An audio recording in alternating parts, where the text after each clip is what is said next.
Imagine this. It's 150 AD, and you're a Roman at a chariot race. You've got 100 denarii that Nace is going to take the win. But before you go to your seat, you want to have a little snack. What do you go get? Roman French fries. Now, this is a recipe that I've been excited to make. It's super simple. I'm starting off by peeling a few parsnips.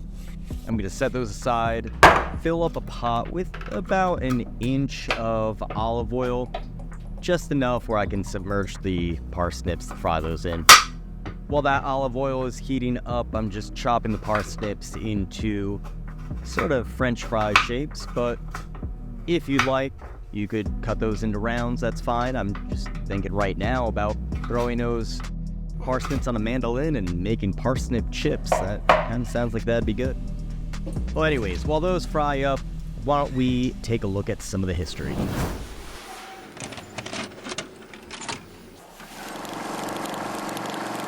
The sun is high in the bright blue Roman sky, and the Circus Maximus is teeming with spectators, a sea of togas and tunics. You're here for the thunderous chariot races and the heart-stopping gladiatorial combats. But amidst all the exhilaration, there's another equally enthralling spectacle unfolding, the allure of all the Roman street food. Pastinacae, pot of parsnips, crispy and golden. Moving through the crowd, a vendor hawks his fare. Thin slices of parsnips fried until they're golden brown. The Roman equivalent of our modern French fries. Your mouth waters as you exchange a few coins for a handful. Oenogarum, taste the sea and the vineyard. But what good are fries without a dip? Another vendor approaches, bearing a clay flask of Oenogarum, a sauce made of wine and garum, the Romans' beloved fish sauce. The rich aroma tempts you. You throw him a coin and dip a parsnip slice into the tangy sauce and take a bite. The complex flavor of this Roman ketchup complements the crispy parsnip perfectly. While the race continues, other vendors weave their way through the crowd. Pools, hot barley porridge. One vendor offers pools, a hearty barley porridge often mixed with cheese or vegetables, the comforting aroma wafting from his stall. Polska, refreshing drink for this hot day. Yet another vendor offers Polska, a popular hydrating drink made from diluted sour wine and said to give one energy, a favorite among the common Romans and the legionnaires, the Red Bull of the day. As the day progresses, you enjoy the games, your hands now empty of the crispy parsnips, but the taste of Oenogarum still lingering.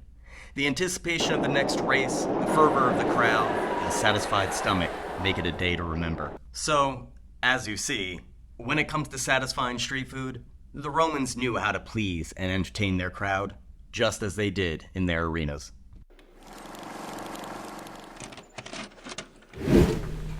And now that the parsnips are looking nice and golden brown, I'm going to take those out and just let them dry off and make the sauce.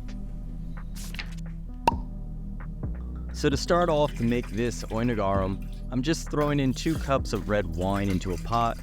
I'm going to let that simmer and reduce down to about 2/3. While that's reducing, I am cracking some fresh peppercorns. Fresh, they're just dried black peppercorns, but I'm cracking them fresh. I always find that being much tastier than the pre-cracked pepper that you can buy. Adding a full tablespoon of cornstarch to about a 1/3 cup of water. That's going to be used to thicken this sauce later. And now a 1/4 cup of fish sauce. If you want it less salty, use less fish sauce. Trust me, this will be salty. Add in that cracked pepper, and then slowly, while stirring, add in that cornstarch slurry, and that will help thicken the sauce. You don't want to add it too quickly and end up with clumps or some kind of disgusting noodle thing. And now I'm just going to occasionally whisk it until it's reduced down to the thickness that I want. And my sauce is complete. Ancient Roman French fries and ketchup? Alright, let's give it a try.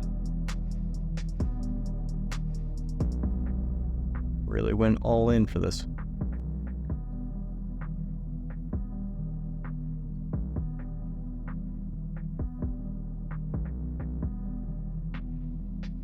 It's kind of bizarre.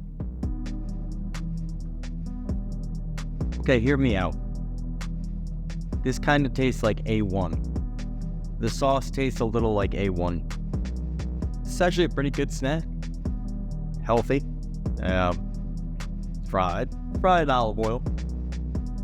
This is really strange. It's pretty good. I mean, I give it an 7.5 out of 10. I wish that the parsnips were a little bit more crispy. I don't know how to get them crispy. It's like frying carrots. It just doesn't seem to really work. At least I don't know how to do it. But this sauce, which I was afraid of, is actually quite good. The sauce is like salty, a little umami from the fish sauce, slightly sweet from the wine, but acidic. Really complements these parsnips.